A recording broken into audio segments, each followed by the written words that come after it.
What existed for me was, okay, man, how am I gonna make this work? And all I knew back then was hard work.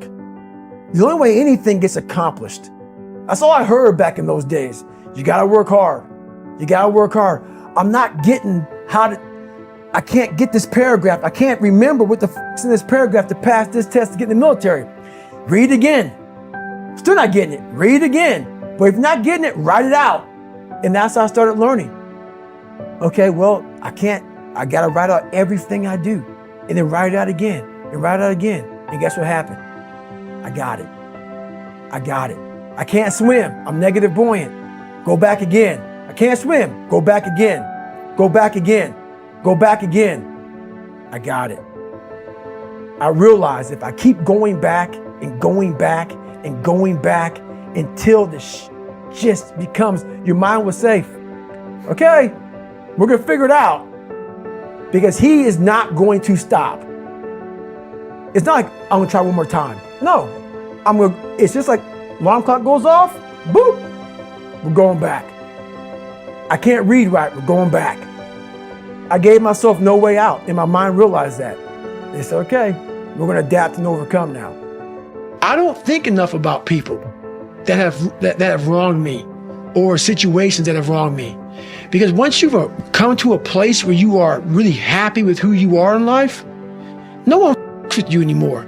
Even though they're with you, it doesn't with you. What do you want in your life?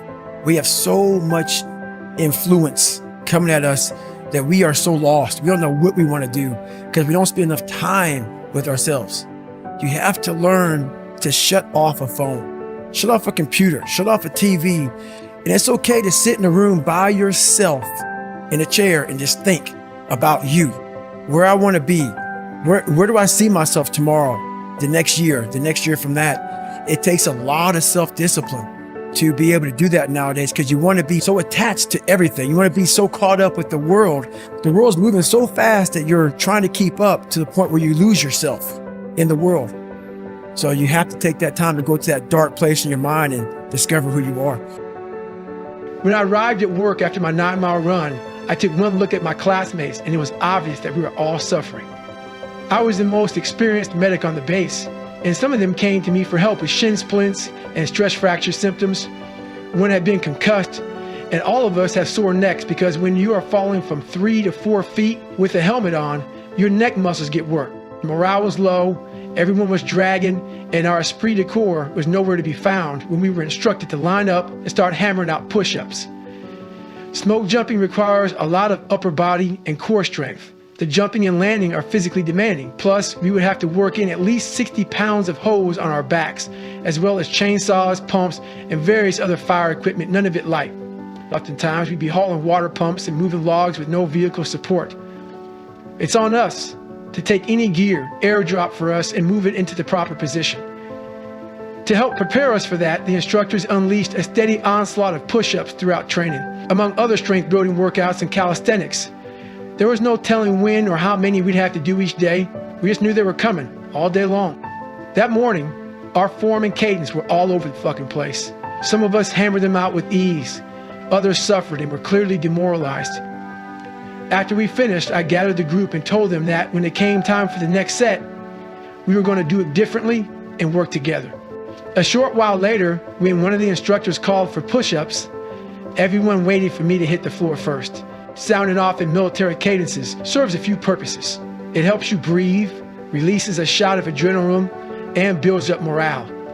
To the uninformed, it may look and sound like unnecessary rah-rah, but if you're part of an exhausted, physically and mentally taxed team, that kind of camaraderie turns something monotonous and brutal into an empowering rite of passage. You aren't even doing push-ups anymore. You are becoming one with the team, merging with a common energy force, and that helps everyone stay on course to get through each day, each module of training. We all grew to love those push-ups. It felt good to be at the top of the class when it came to physical training, but my struggles didn't begin and end first thing in the morning. Before beginning PLFs each day, we had to suit up in our Kevlar jumpsuits in under 3 minutes. And given that my body was still healing post-surgery and that everything we did was outside in below freezing temperatures, I had some complications to deal with. I struggled to get down on my knees And my old friend Reynolds was back with the motherfucking vengeance because I couldn't use the heated gloves during training. My fingertips lost all dexterity within minutes. I couldn't feel them or all the little zips, straps, and snaps. So it took me longer than everyone else, and much longer than the allotted 3 minutes, to slip into the suit, secure my reserve chute on my chest, and cinch my ditty bag between my legs. The young guys got a kick out of watching me struggle to get dressed. For the first time, I looked my age to them, and they gave me a boatload of shit. But come PT time, they always kept their mouths shut because they knew I would be bringing the pain. As usual, the PLFs were cruel to every one of us. The unforgiving cold made the ground harder and our bodies tense and more brittle, which magnified the misery, whether we were jumping from a 12-inch ridge, a 3-foot platform, or climbing up to a different platform, swinging out on a trapeze and letting go. It was all about building muscle memory so we could embody what the instructors called the proper landing attitude. When most people jump off anything high, they have a reflex to spread their arms and legs and look down as they drop. We were taught to keep our bodies in a tight formation, feet and knees together. Pinning the legs together allows you to distribute and absorb the impact. We weren't trying to stick the landing. We'd be moving much too fast for that. We practiced hitting the ground and rolling to one side. As every jump provides different elements and conditions, we had to be comfortable rolling right and left, forward and backward, and we alternated our reps. None of this was brand new to me because I was one of the few rookies with prior jump experience. I jumped from a variety of altitudes and aircraft with a reasonably wide range of gear, but I hadn't jumped on a static line since my Navy SEAL days, and it did take time for me to get my technique together. Everyone had a more challenging side, and because I was so concerned about protecting my left leg from direct impact, my hip and ribs took a beating whenever I rolled left. I absorbed the escalating pain because Dr. Gomon's words were still tacked to the bulletin board in my brain. If the leg wanted to break, it would have to wait for a real jump. No matter how purple and swollen I became, I wasn't about to expose that tibia on a jump from a metal platform or the arc of a janky trapeze. That probably explained my general lack of fluidity. After each PLF, the instructors critiqued our form, and the word I heard the most was clunky. After several days of throwing myself into the dirt like a bag of shit, we were leveled up to the shock tower, a 20-foot platform where we sat in a mock-up of an aircraft doorway, clipped into a stiff bungee, and practiced our exits. The exercise included a 10-foot fall, arrested by a sudden snap back that delivered a kiss of mild whiplash. On one of my early attempts, I stood behind a small but athletic young woman who I call PB for pit bull because she was very friendly with plenty of fight coiled deep inside her. But when she got that smack on the back from the instructor signaling that it was her time to take that leap of faith, she froze up. PB is as God-fearing as they come. I watched my tongue around her because profanity made her uncomfortable. Bolt Crew 2 Goggins would have continued cursing like the sailor he was and forced her to deal with it, and when feared paralyzed during the middle of an evolution, he may have laughed out loud. However, while my inner savage was alive and well, I was no longer that guy. Back in SEAL training, I loved when people froze up and quit. I felt it elevated me in some way, but that was ego-driven immaturity and poor leadership. These days, I consider it my business to make everyone better, no matter the job or situation. During my interview with the North Peak Smoke Jumpers, I was asked to describe my best quality. If you hire me, I said everyone in my class will graduate. That's my best quality. It wasn't an empty promise, it was an oath. Do you want some time? The instructor asked. Yeah, I do, PB said. One of the elements that made me want to work with this smoke jumping crew was their acceptance of and respect for every individual. Although there were standards to be met and exceeded, and they did push us to excel, they understood that everyone has a process to work through. However, I know from experience that more time to think would not help PB in this situation. Watching her felt like I was seeing myself in the surf zone at the beginning of my second Hell Week, looking like a stag frozen in the glow of an on-rushing 18-wheeler. I could tell from the vacancy in her eyes that she wasn't having much fun anymore and that this jump petrified her, but some fears must be conquered immediately. The only thing that could possibly help BB in that moment was to stop thinking, look her fear dead in the eye, and jump anyway. When she backed away and suggested I take her place, I shook my head. Don't do that shit. Keep your ass in the fucking door and reset. My profanity cracked the spell and we locked eyes. If you freeze up now, it will happen again, but up there when it's real. So when you get to the door, as scary as it is, sound the fuck off to get your adrenaline going. Focus on the horizon, and when that smack on the back comes, slingshot your ass out of here. She nodded, determined, got into position, took a deep breath and yelled, "Am I clear? Get ready," replied the instructor, and the instant he smacked her between the shoulder blades, PB became a cannonball. My leadership style in Fort St. John was chameleonic. To some of my classmates, I was their medic. To others, I doled out tough love in the heat of a difficult moment. I competed with the best athletes to make them even better, and I took calls at night from those who didn't think they'd make it to graduation. But I'm not sure how many understood that I too was in danger of missing the cut because of a certain skill that I literally could not grasp. Unlike military paratroopers who almost always jump into terrain with few, if any, natural obstacles, smoke chuckers have to land in tight drop zones.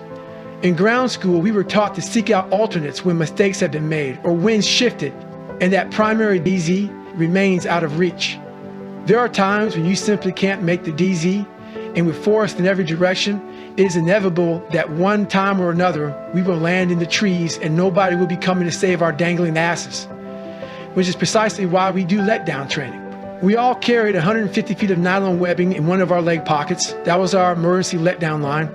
We were taught to tie it off overhead on our canopy's high riser with a series of half hitches, then use it to rappel down safely. Theoretically, it wasn't as easy to execute as that might sound, because when you're dangling by a parachute and wearing a helmet, the angles make it difficult to see the riser you're working with over your shoulder. And just because you are caught in a tree does not mean you will stay in that tree. It's best to get the fuck down to earth ASAP, which is why this was a timed exercise. We were to get it done in under 90 seconds on both the right and left side come test day, or we could forget about jumping at all. I didn't come close to making the time on my initial attempts because I couldn't feel the webbing. We must have done a dozen daily reps for weeks, but the weather stayed cold and my hands would not cooperate. I stumble fucked so badly it was borderline uncomfortable for the instructors and any of my classmates who were paying close enough attention. Despite my age, everyone had the highest expectations of me. I'm supposed to be able to do any fucking thing, and I was still over 30 seconds too slow with test day looming. Once again, my struggle was on display for all to see. But I never hung my head. Everybody stumbles on something at least once, damn near every day in that training. And we all have things to work on in life. That's how it should be. When you drop your head, you are sending a direct message to your brain that you don't think you have what it takes to get better. That makes it much harder to focus and succeed. When you are working toward a goal that is important to you and things don't go your way, never let anyone see it bring you down. Don't give motherfuckers the satisfaction when your head's down, you can't see where the fuck you need to go or what needs to be done. And if you need help, ask for it. Never be ashamed of it. Yes, it was freezing. Yes, I struggled mightily, but I did not sulk. I kept my head up and got to work. I practiced every night for hours. At first, I rigged up a simulation of parachute risers with coat hangers in my closet, and before each attempt, I let my bare hands marinate in the freezer. But they never got cold enough, so I moved the operation outside, where I could sink my hands into the snow until I couldn't feel shit. Then I stood at the base of a tree and tied off overhead. Kish came out to time me, bundled up in 3 sweaters, 2 parkas, and multiple winter hats. This wasn't about conditioning my hands to the brutal cold. That would never happen because of Raynaud's. But by cranking out these reps for hours, my mind and body synced up. I knew exactly where the webbing was and what to do with it, whether I could feel it or not. I chopped 3 seconds off my time one night, then another 5 seconds the next. My improvement wasn't immediate or substantial, but it was steady, so I kept at it. It was not easy to maintain a positive outlook and commitment to working and training upwards of 18 hours every day for 6 weeks. There is a reason smoke jumping is a young person's game. I arrived in great shape, but I was using my body in a way I hadn't in years, and the torment was unrelenting. I was also mentally worn down. This was not the most challenging training I'd been in, but it was an intense struggle because I was a lot older and no longer who I used to be.